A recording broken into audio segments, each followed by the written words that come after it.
Nah, bagi saya istilah penyuapan atau servis dengan seks bagi para pejabat itu sudah lama.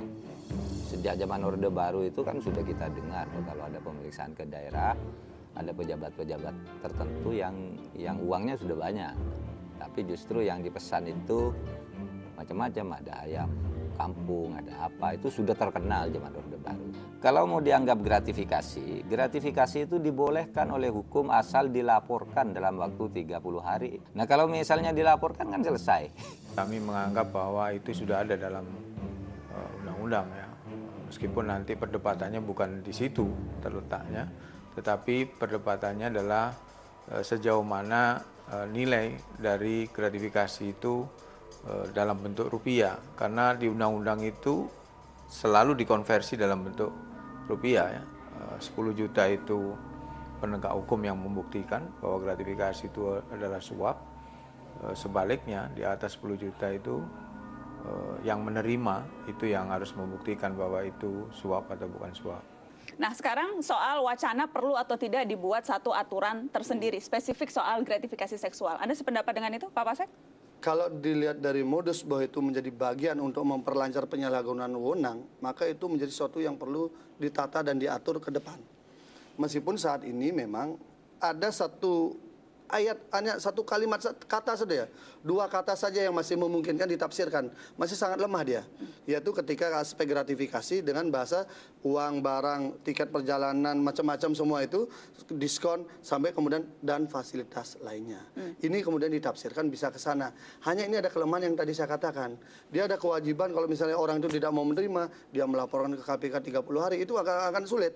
Itu yang satu. Yang kedua, untuk mencari alat bukti, kan yang bersangkutan ini sesuatu yang berjalan, tidak bisa. Karena selama ini gratifikasi di undang-undang yang ada, baik undang-undang KPK maupun undang-undang Tipikor, itu masih orientasinya benda. Anda, Bung Pompi? Saya kurang sepakat dengan harusnya dibuat satu aturan khusus. Karena apa? Karena sebenarnya ini dari zaman dulu juga sesuatu yang sangat sulit dibuktikan tapi eksis gitu. Jadi jangan sampai pada akhirnya kita membuat suatu wacana ataupun aturan-aturan untuk menghabiskan energi saja.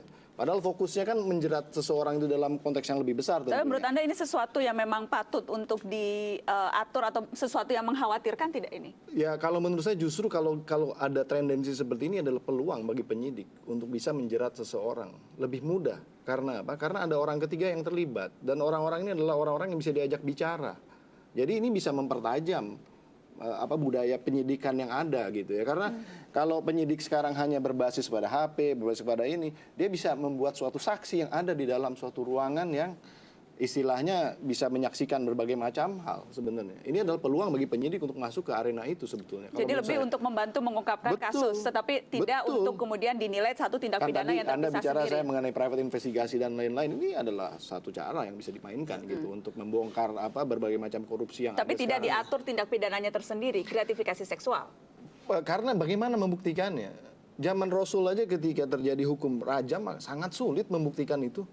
Yang udah jelas-jelas istilahnya apa kan, karena itu sebenarnya terjadi di dalam suatu ruang tertutup. Apakah terjadi hubungan atau tidak kan sangat sulit. Dalam bayangan Anda nanti pengaturannya seperti apa? Saya kira bisa. Apakah cukup lewat yang sekarang fasilitas lainnya itu saja saya kira memang harus ada ketentuan yang lebih mengkhusus.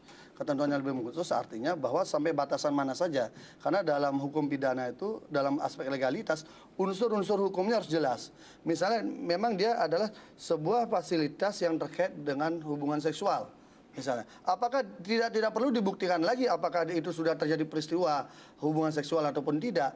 Karena gratifikasi itu yang sudah diatur sekarang ini menerima ataupun baru janji, dia sudah masuk. Sehingga kalau ini pembuktiannya malah lebih mudah asal dia sudah dalam etika politik kita, etika fatsun kita ada dua orang dalam satu kamar.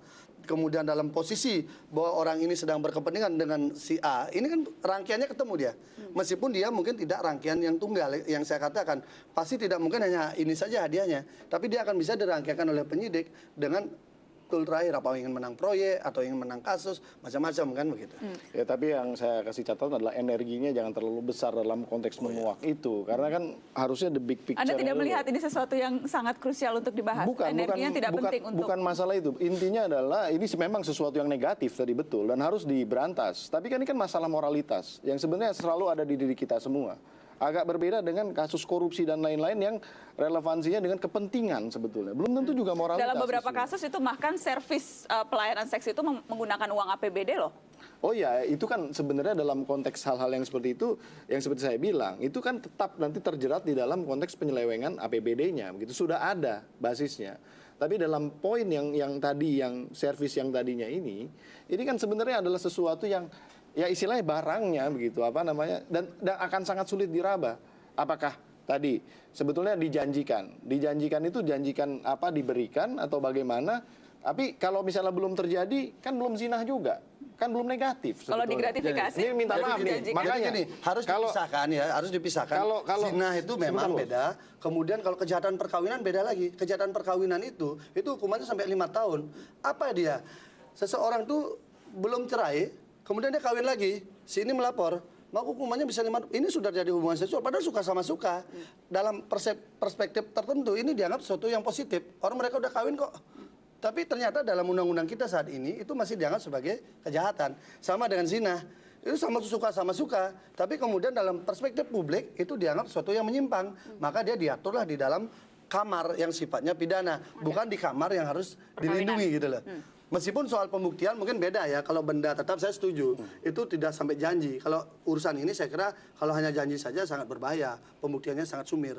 Tapi memang harus dalam karena ada orang peristiwa. yang nanti bisa bersaksi harus bahwa ada dia peristiwa itu terjadi gitu loh. Itu maksudnya. Gitu. Jadi tinggal sama berarti ya. Hanya beda kalau dia benda. Jadi pelayanan seksual itu harus sudah diberikan dulu, baru kemudian ini bisa menjadi sesuatu yang Pembuktian juga dijerat. sangat sulit. Proses itu sudah terjadi dan nanti bisa 2 hal. Percobaan, nanti ada aturan di pidana kita, ada yang namanya percobaan, ada yang namanya kejahatan itu sudah berjalan secara penuh. Tinggal di situ, memang ancaman hukumannya dia menjadi lebih ringan yang percobaan daripada yang sudah berjalan secara penuh. Tetapi kalau janji saya kira masih belum bisa masuk di dalamnya. Khusus untuk seks ya. Si perempuan bisa bersaksi salah. Istilahnya bisa bersaksi bahwa dia dijanjikan untuk diberikan kepada seseorang, kan bisa. Nah, tapi seberapa, kalaupun misalnya kita membentuk satu aturan yang untuk menjerat begitu, seberapa efektif sih kira-kira ini, Mas Pompi? Menurut Anda ini akan membuat para pejabat takut menerima gratifikasi seksual? Saya melihatnya aturannya sangat complicated ya. Complicated itu karena begini, katakanlah tadi ada terjadi perselingkuhan dan kemudian dari perselingkuhan itu terjadi friksi. Secara psikologis mereka berantem begitu kan. Yang perempuan lapor ke pihak yang lain. Akhirnya diskenariokan bahwa terjadi transaksi. Ini udah ada aturannya bahwa tidak boleh. Ini kasus yang pernah Anda tangani, model-model gini. Ceritanya begitu, ya mirip-mirip lah. Nah, terus disetap si pejabat itu. Padahal sebenarnya awalnya suka sama suka. Awalnya cuma zina biasa gitu kan. Oh, zina ada yang biasa dan tidak biasa. Bukan, maksud saya kemudian masuk KUH pidana lah ya, bukan setelah ada aturan khusus yang tadi dibuat, bisa jadi merentet ke gratifikasi di kemudian hari, kan bisa dibuat seperti itu. Ini sesuatu yang akan di-follow up oleh DPR tidak? Terutama Komisi 3? Atau ini karena kan kemudian ini muncul pertama dari KPK. Apakah ini sesuatu yang akan bola panas ini akan ditangkap DPR? Ini kan tidak mungkin dalam satu undang-undang. Ini hanya satu pasal saja. Karena dari rangkaian beberapa jenis kasus korupsi, suap, dan gratifikasi, dia hanya satu saja untuk memotret ini. Tinggal nanti kita bahas ketika RUU Tipikor nanti dimasukkan. Sekarang ini kan belum, dia masih masuk di prolegnas saja, dan itu belum masuk ke kita. Semuanya juga belum ada, draftnya belum ada. Yang sudah ada saat ini adalah KUH pidana dan KUHAP yang akan masuk di Komisi 3. Ada kalau di KUH pidana tetap dia masih sifatnya pidana umum. Kalau dia mengatur soal seks, dia tidak masuk pidana khusus seperti halnya korupsi. Dia akan masuk di kamarnya Tipikor, dia kan begitu. Fasilitas perjalanannya dikasih, oleh-olehnya dikasih, dan perempuannya dikasih juga. Dan konyol lagi, semua pemberian itu bersumber dari APBD.